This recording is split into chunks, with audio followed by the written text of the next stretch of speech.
এই যে শোনো না, কি হলো? দেখবে এসো আমি কি বানিয়েছি তোমার জন্য। কি বানিয়েছো? এই দেখো, বাঙালির প্রিয় খাবার। শুভ দুপুর বন্ধুরা, আজ দুপুরের মেনু হচ্ছে পান্তা ভাত। তোমরা দুপুরে কি বানিয়েছো অবশ্যই জানিও কেমন।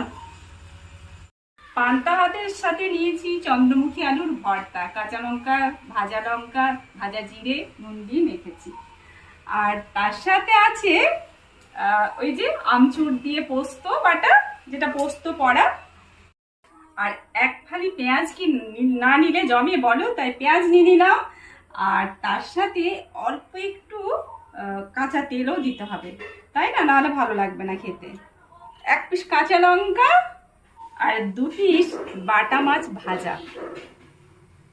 একটু পাতি লেবু দিয়ে দিই, যেন দারুণ লাগবে খেতে।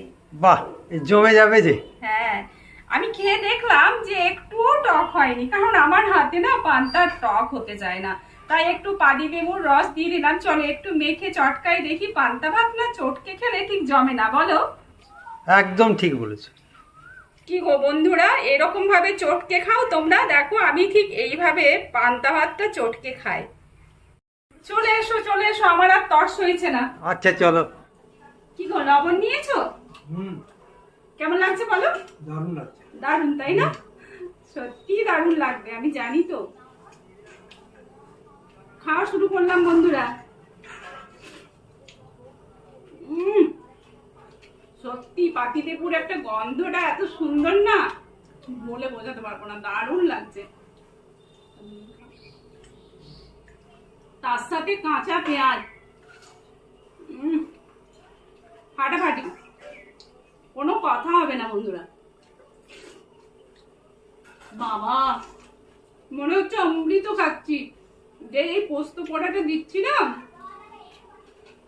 পেঁয়াজ একটু টক, পান্তার একটু হালকা টক, পাতিলেবুর রস, আলু ভর্তা, কাঁচা পেঁয়াজ, পোস্ত পোড়া, আর কি না, আর বাটা মাছটা আমি এখনো খাইনি তো।